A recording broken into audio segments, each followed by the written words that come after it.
Well, fasten your seatbelts, folks, because it's gonna be a bumpy night. Now, before you click away, this is no run-of-the-mill lawsuit, and yes, I know some of you may have already heard something about this Silly Juice lawsuit in the Ace family, but you know, when the MadCatster digs, he finds the salacious details. So what you may have heard is only the tip of the iceberg, because the down and dirty is what I found as I continue to dig through this lawsuit.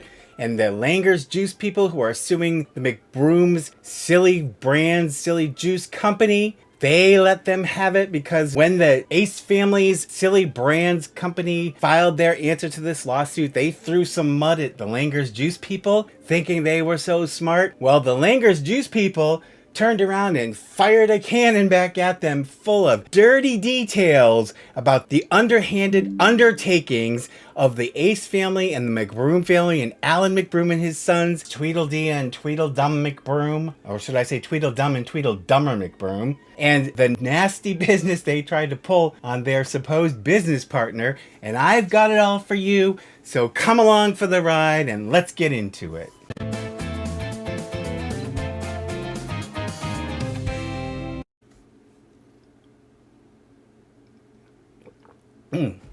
We've got some juicy things to talk about. So Sybil's here with me as usual. She says, hello everybody. She says, thank you for joining us. Please like and subscribe. So let's talk about what's going on. A lot of you probably have not even heard of Silly Juice. And I don't blame you, because it's another one of those failed ventures of the Ace family where they chose business partners who weren't the best business partners, probably, in my opinion. And this is a company that was started by someone who has some experience in the beverage industry, and he saw the Ace family and their number of subscribers and thought, hey, it's a family channel, let's make juice for kids and it'll go viral because we'll promote it on the Ace Family channel. Well, we know from experience with 1212 Gateway and other ventures that the Ace family is not so great at promoting products that they get involved with. Even though they have ownership interests, they still somehow struggle to fulfill these commitments. But that's not what's being sued for. So let me tell you about the mess with Silly Juice. So Silly Juice is a product of a company called Silly Brands, which is a company that is incorporated in California. The McBrooms and the Ace family, they're not on the board of directors. However, they do have ownership interest in terms of shares. And my understanding is that Langer's Juice, who is the established juice company partner, plus this man Keith Davis, who was the one that approached them with this idea in the first place, and the Ace family, they each own like about a third of the shares of the company. So basically the McBrooms were supposed to bring their celebrity and their following to this product and make it like an overnight success. And that was the intention from what I understand and from everything that I've read. But now Langer's Juice has come, and because the company really is a failure and there were all kinds of problems with the juice in the beginning, Langer's is saying that Silly Brands did not pay them for over $300,000 worth of invoices. So they've decided this past spring to file a suit in California and to name the founder Keith Davis and Silly Brands in the lawsuit, but they didn't name the McBrooms personally for a change. But as you would expect, Silly Brands filed an answer, and we're going to talk about the allegations back and forth. Silly Brands has also filed a cross complaint. So we've talked about this before. It's like a lawsuit within a lawsuit. So Langer's Juice is suing Silly Brands, the parent company of Silly Juice, and Keith Davis, who is also the CEO. So Langer's was responsible for, because of course they're a juice company, and actually this is Langer's Juice right here. Langer's was responsible for bottling and distributing Silly Juice. Now, everybody was supposed to have capital that they invested in the company. But it sounds to me, and we'll talk about it in a second, like the Ace family and Keith Davis didn't exactly put cash in.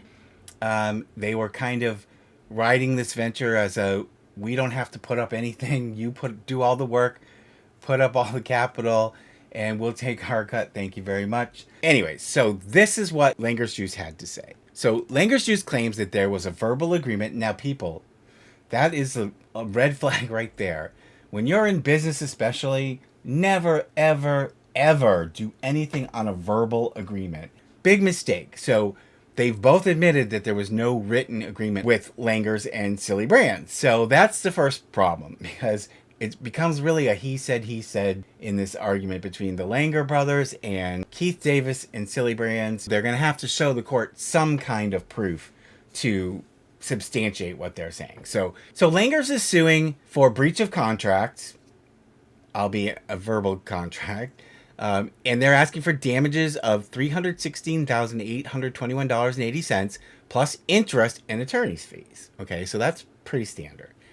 So what they're saying is that the defendant Silly Brands breached the verbal agreement by sending a text message, a copy of which is attached. And they're saying that basically Keith Davis, the CEO of Silly Brands, says, and he does say, please do not send any more payments to Langers until further notice. We need to figure this shit out. And then thereafter, and continuing to the present, Silly Brands refused to and failed to pay Langer Juice based on a series of invoices for co-packing services. So they're saying they had this verbal agreement, Silly Brands breached it, and their proof that they don't intend to pay is the fact that the CEO, stupidly, sent this text message saying don't send them any money. That's helpful to Langers, but there's two sides to every story. Allegedly, too, there was an agreement verbally, between the parties that Langers would basically front $150,000 line of credit to Silly Brands so that Silly Brands could purchase like bottles and labels, etc., and the materials needed for Langers to then produce the juice, bottle it, label it, and ship it out. They don't deny this. Neither party denies that there was this agreement for a line of credit. Silly Brands agreed to pay Langer Juice Company, Inc. for the co-packing within a short but reasonable time after Silly Brands received payment for its product. So in other words, Langers was producing it, shipping it out. The payment would go to Silly Brands, like from the grocery stores and chains that bought the product.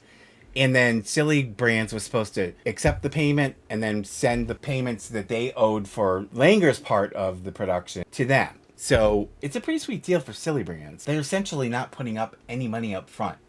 And Langer's is basically floating this whole operation. And Edith is here and she keeps walking across right in front of me because she wants some attention. It's not just about the unpaid bills. There's a little more dirt to this.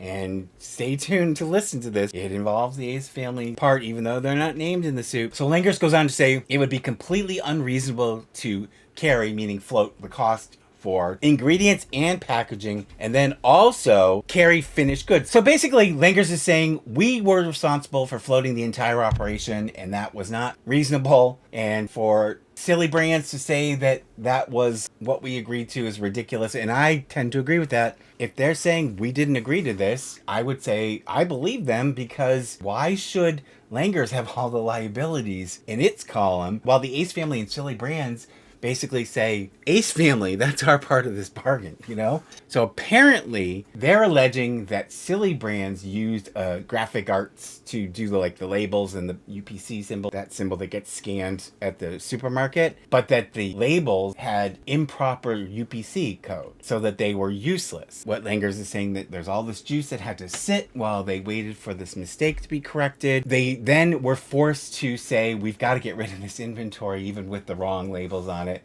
So Langers took and sold it to like a wholesaler for 25 cents a bottle. And that pissed Silly Brands off because they said we could get more. But what Langers said was, well, who do you have a deal with? If you can get more, tell me who. We'll send the juice to them. Apparently the people in the Silly Brands end never got back to them. They're also alleging, and gets to the heart of the matter, that Keith Davis never put money into the venture. But apparently it sounds like in reality the Ace family did either, which doesn't surprise me. With all these issues and problems, when the sales slowed, that the Ace family had no more interest in the company. Sound familiar? And that really the company just stalled. So then they filed this application for right to attach. They're seeking to attach all cash in Silly Brands Inc.'s bank account, any funds paid or being paid to Silly Brands by any account receivable or other receivable. So any incoming cash flow that they're still expecting from customers, etc.,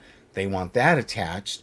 And they also want an attachment on Silly Brands' trademark. So then Silly Brands, of course, filed an answer. Unlike the Ace family, they were smart. And even though the Ace family is involved, they filed an answer there. So it says Silly Brands, if Silly Brands admits that it agreed to have Langer's Juice perform certain co-packing and related services. And they admit that the terms were not written down and that they refused to pay Langer Juice for certain claimed costs that were not supported by an invoice. So what they're saying is they're admitting that there were some amounts that they claim they didn't have invoices to support that they refused to pay. Somehow I doubt Langers would go through the trouble of bringing this lawsuit if knew that it was going to be proven in court that they were partially at fault for why this didn't get paid. So they're saying, oh yes, we didn't pay them a certain amount, but we didn't have invoices, but we paid them other stuff. That's just very inconsistent. That doesn't sound kosher to me. So they've basically denied it and said that if they didn't pay the $316, it's because they didn't have invoices. But they also turned around and hit Langer Juice with a countersuit. So this is what they're alleging, Silly Brands alleging. And of course, they've got to put their origin story in here, and they say Silly Brands set out to become the first commercially successful line of individually bottled juice products promoted via social media.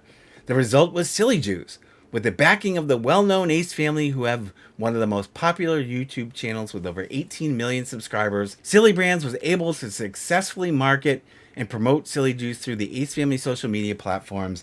All signs pointed to Silly Juice becoming an overnight success. Had you heard of Silly Juice before this? When it was happening, I'd never heard of it. You would think if it's being promoted on YouTube and Snapchat and Instagram by the Ace family, that you would hear something about it. Silly Brands is a collaborative between Keith Davis, the Ace family, represented by Austin McBroom and Alan McBroom, his father, Bruce Langer, David Langer, and somebody named Danielle Nelson, each of whom hold an ownership share of Silly Brands. The inspiration first came to Davis, who approached the Ace family about promoting the brand because he believed that a kids' juice product would appeal to the Ace family's followers and would be consistent with their fun-loving, child-friendly brand. And they said, we asked them time and time again to give us a written agreement. It's like, well, why didn't they take the initiative and have their attorneys draft at least a first draft of an agreement to get it going? So I don't know how true this is, but they also said Langer Juice would bottle and package the individual juices for shipping, and that when they were ready to be shipped, Langer Juice would send Silly Brands an invoice for services rendered, which Silly Brands would then pay. And so this is what Silly Brands continues to allege, that Langer Juice would distribute to grocery stores and other retail outlets nationwide. And they said that had Silly Brands known that Langer Juice was unwilling or not able to provide nationwide distribution of Silly Juice, Silly Brands would not have agreed to retain Langer Juice. Now, this is a little disingenuous. Okay, first of all, because Langer alleges that Keith Davis was the one who was supposed to go out and get nationwide contracts with like Costco and BJ's, etc.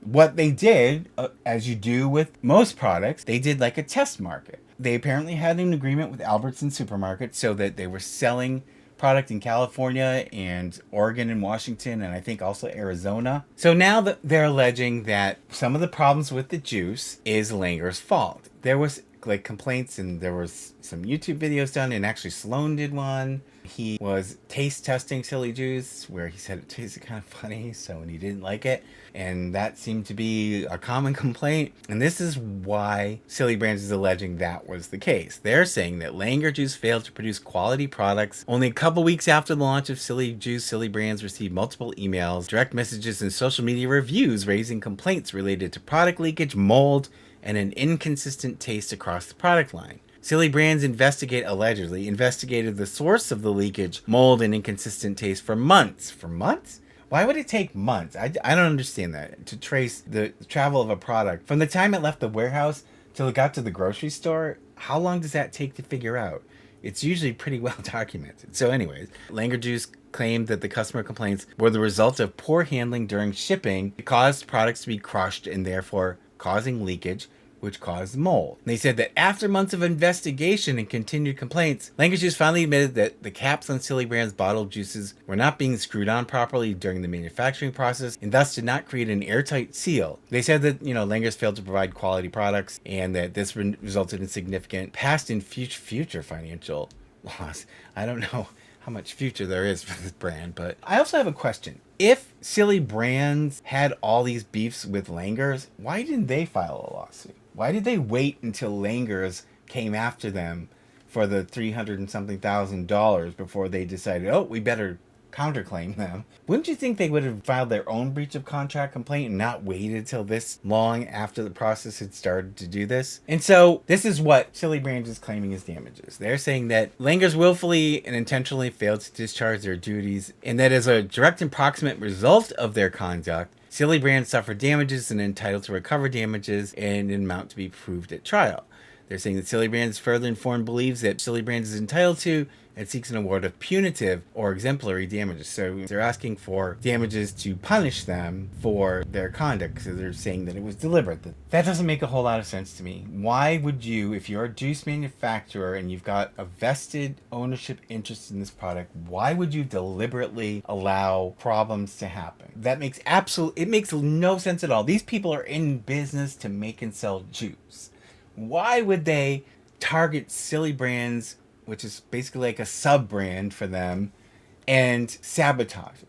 That makes absolutely no sense because it costs them money in the end, and they're in this to make a profit. So I don't buy that at all. So, of course, once the cross-complaint was filed by Silly Brands, then Langers Juice had to file an answer to the cross-complaint. This is interesting because in their answer to the cross-complaint, Langers Juice alleges that, this is Cedric, as you guys know, the credit line was a necessity, that the credit line we talked about, that they didn't have a formal written agreement for that. The $150,000, what Langers is saying, was it was done as a business practicality, and basically they were forced to do it, is what they're saying, because of the problems of having to reprint labels and rerun product because of the use of third-party UPC codes, and that Keith Davis made the decision to use what corporate monies that they did have in their bank account for Silly Brands to create presentation boxes instead of manufacturing the actual juice containers. So, and it's what I was saying before. It's like they're always concerned with the wrong details. And this is not the practical detail you should be focused on. You should be focused on the actual containers your juice is going in and not making pretty boxes to give out to people. So Langers also responds to the claim that they didn't use their network to get this product into grocery stores across the country. And what they said was, Langer Juice did get the products into significant grocery chains such as Albertsons, and did so in a way that enables Silly Brands to avoid the upfront expenditures of slotting fees. Their slotting fees are generally charged by grocery stores as a fee in exchange for shelf space, as I was telling you guys. Langer Juice, because of its longtime relationship with grocery stores, was able to get the stores to defer the slotting fees. Keith Davis, on the other hand, had stated that he could get the products into Walmart and yet wasn't able to do so. Answering cross-defendants do not know what, if anything, Davis did to present the product line to Walmart, and further assert that had Walmart said yes, it would have had huge requirements of initial deliveries, which would have required Langer Juice to go way beyond its $150,000 credit limit, rendering the Walmart store goal by Keith Davis a pipe dream. I agree with them. They did significant work. And like I said, when you have a new product, it doesn't just go out nationwide. So they're taking the right steps and using their clout to get this into some big name grocery stores on the West Coast to start building up a demand for the product. But they make a very good point that Keith Davis was supposed to go get orders from Walmart and some other stores, they had alleged. But even if that had happened, and if Langers had been able to push the product out nationwide right away, it would have required more than a $150,000 credit limit, is what they're saying. And that's correct. Who was going to pay all the slotting fees and all of the production costs? It would have gone well above what Langer's portion of the investment was supposed to be. So, the allegations they're saying that Silly Brands is making are just ridiculous, because there wasn't the infrastructure and the funding to support the kind of scale that Silly Brands is alleging Langers failed to do. So it sounds to me like Langers, and they have the experience, were doing this the correct way and within the means of what a startup company like Silly Brands was able to do. So, and then this is interesting too. So what they said was that Bruce Langer never said he guaranteed to get this beverage on the shelf, because he could not guarantee getting his own product on any shelf. It's all a matter of sales. And then he said that the Ace family said how powerful they are. Oh my God, please spare me. and how their fans will do anything for them. You hear that, fans? They think you'll do anything for them. Well, I don't think their fans are watching this, but they told Bruce Langer they can close down a store with tons of fans if they announce they will appear. And Bruce Langer knows that marketing is the hardest part. Success is a combination of push and pull. Push is getting it on the shelves. Pull is pulling it off the shelf. If there's a convincing argument to the stores that the product will be pulled, in other words, a lot of people are going to come and buy it, then the stores will take it. Of course, if they think it's going to sell, they don't want to get stuck with inventory. So if you can show them, oh, look, the Ace Family, it's going to sell, then of course the stores are going to say, hey, that's great. We know we're going to be able to sell this product. But they went on, Langers went on to say, with big demand for millions of fans, retail placement and sales are easy. That was Bruce Langer's point, based on Ace's promises they made about their ability to garner their fans and direct them to stores to buy with loyalty. A key rule in retailing is getting people in the store. They're less interested in switching consumer already in the store to buy one product versus another, because that doesn't benefit the store. But what they want is a new product with a new market. So you're not just diverting market from one product to something else. And so this, obviously, if what they're promising on the Ace Family's end is true, would do that. They would be sending a target market in after this product, and it would add to the sales for the store, not just change which product the sales was going to. So this was, they say, so this was a perfect story, as they said their fans will flock to where they are told, and conversely would leave the store if their Ace juice was not there, going to another store that carries it and buying other items while they're in the store. Given the promises the Ace Family made, don't believe the Ace Family's promises. But he's saying that they never disclose that if the product is only regional, they would limit their posting. So what he's saying is, the reality is that with the financial abilities that they had with this venture, they were operating within those parameters. This was not feasibly going to be able to be rolled out nationwide. And what he's saying is, if the Ace Family wasn't committed to working within the parameters of how a rollout of a new product works, they shouldn't have gotten involved. And Langers would not have gotten involved because they were relying on the marketing promises of the Ace Family to get people in there to buy the product. It's been clear from all of the decisions that the Ace Family's been making lately that they have no idea how business works. They do not have a good business sense. That is my opinion. Yes, my opinion, that they have terrible business sense. And that's why they end up in the situations they're in. So if they realistically thought their product was magically going to be able to roll out nationwide, this is a brick and mortar type product. It's not like an esoteric service you can do, or, you know, a festival you can put on. This is an actual product that costs money to make. And to roll it out nationwide, like Langers is saying, is a substantial investment that, with a product that you don't have guarantees to show other retailers, they're not going to buy the product just on promises. So if the Ace Family is not willing to do the work to get the product launched properly, then Langers would never have gotten involved. And I agree with them. We all know it's a bad idea to get involved with the Ace Family, in my opinion. So what he said was, you know, that they have to have this success story in where they're already selling the product in order to extrapolate that into bigger sales. And he's saying that he told them that that's how it works. And so, you know, good, we've got a quote from Catherine in here. From Dolores says, at some point, Catherine said to Bruce Langer, can't you just swap out your brand for ours? What kind of... Oh my God, Dolores, you're just really, really ignorant. Can't you swap out your brand for ours? So what she's saying is she wants Langers to lose money so that they can give shelf space to this untried product and this unproven product, Silly Juice. And it's, yes, I know the Langers are going to make profits from Silly Juice, but on Langer's Juice, they're making the profits all for Langers. On Silly Juice, the profit's getting distributed among the investors. So why on earth would anyone think in their right mind, the established manufacturer would be willing to sacrifice their own business so that you can put money in your lazy ass pocket when you're not even doing anything to make this company go? You know, oh my God, the ignorance. And he said that he thinks And this is an understatement. He thinks the Ace family overstated their power. You think? After we got into Albertsons, Alan McBroom told Bruce Langer it's not really their demographic, as their fan base is more Hispanic, and they were not able to target Albertsons' geography. So why then would you want to roll out a product nationwide if you think you have this narrow market with the Latino community? Why would you want to try to shoot then if you don't think you can sell it to anybody else? Why would you want your product to go wider? You've just stated, and this, I mean, right there is a reason why I would never get involved with this. If they honestly, and I don't think it's true, but if they honestly have such a narrow demographic, this is not a product that you target just one demographic. It's juice. You want everybody to buy it.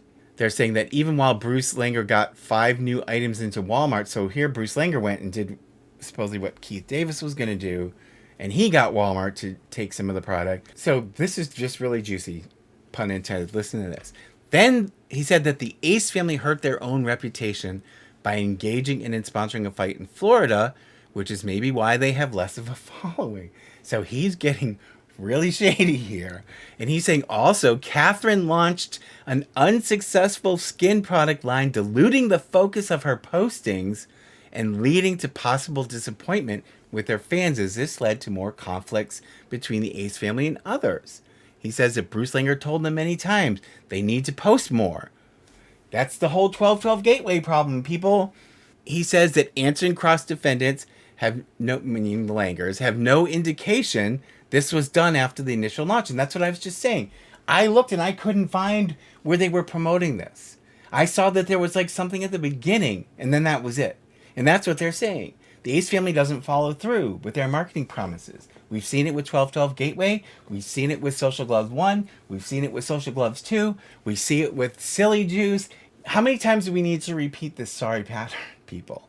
Because they were told that they couldn't go into national accounts first before starting off with grocery stores, that the Ace family reduced their posts because of this. Keith Davis and the Ace family told the Langers they had a special way of doing 90,000 targeted birthday messages per day for their fans, but that never happened. I'm not surprised. So basically he's saying the Ace family didn't do anything they were supposed to do, and all they did was complain that this product couldn't go national. So, you know, if you're not willing to do the work and you're not willing to build the product up, there's no shortcut to product success. And I don't care who you are. You know, when you're dealing with this type of a product and you're not doing just direct sales, like, you know, some of these makeup influencers, they can sell millions of pallets because it's all direct, you know? They're selling to people direct. Well, you're not selling this juice direct. You're selling this juice through retail outlets. So you cannot treat it the same way that you would treat, you know, a skincare product. He's saying that if the Ace family was unhappy with Bruce Langer meeting his promises, Alan and his 2 sons would not have come to visit him at the plant unannounced with the plan to remove Keith Davis. Oh my God, this gets better, people. They were trying to stage a coup. We know they love to try to stage coups. Catherine tried to do it. So Alan and Austin and Landon went to the Langer plant to meet with Bruce Langer because they were going to do a coup to remove Keith Davis as the CEO of Silly Brands and divide up the company between the Langers and the McBrooms. Further, Alan McBroom breached his responsibilities in that he did not watch the checking account, even though he asked Bruce Langer to get Keith Davis to add him. So, well, they're such slimy people. So, Alan McBroom had himself added to the company, the Silly Brands checking account, which is suspect right there, I think. And even though he had done that, he still wasn't paying the Langers. So, oh my God, people, don't ever go into business with the McBrooms. In my opinion, you'd be making a big mistake. We've seen it play out so many times this way. They're just not honorable people, in my opinion. Bad idea, Langers. I'm sorry you got caught up in this fly trap. Let me know in the comments what you think. Please like and subscribe. Thank you to all of our supporters. I am going to open 2 things quickly that came from Amazon. Thank you so much, you guys, from the Amazon stuff. We've got a laser light toy, which my cats love these things. Somebody else had sent one of these, and this is from, I think it was from Laureen Katana, who is one of our, I guess I would call them Amazon All-Stars, because they've been exceptionally generous. So this one is from Laureen Katana. Thank you, Laureen. And also Laundry Art, I'd like to give a special shout out to. She is probably our superstar. She has been so incredibly generous. All of you have been very generous. So the laser cat toy, I guarantee you the cats are going to go bananas. Even the old ones. When I turn on the laser toy, even the elderly cats go crazy. So, and then we've got a gift bag here. And this one is, I believe, also from Laureen Katana. And so let's see what is in the gift bag. So, what do we got? Oh, she had mentioned these things for Sybil because of her mouth. These are like these sort of liquidy cat food. They're individual servings, and basically, so you don't have to chew. A lot of times they give it to older cats who have lost all their teeth, which happens. Like I've one cat, my cat Amelie, I think she's got 2 teeth left in her mouth. And the poor girl, she's my oldest cat, but she still eats regular food and treats. But that's basically what that is. And this is, thank you so much, Laureen. That's to help Sybil eat without having to chew when her mouth is bothering her. So I appreciate that very much. Thank you, everyone, for all of your support. Let me know at catstertips.com what else you'd like to see me talk about, because I am open to suggestions. There's a couple of things that you've suggested that I'm researching right now, but let me know, catstertips@gmail.com. Thank you very much. I love all of you. I appreciate your support, and I will see you in the next one.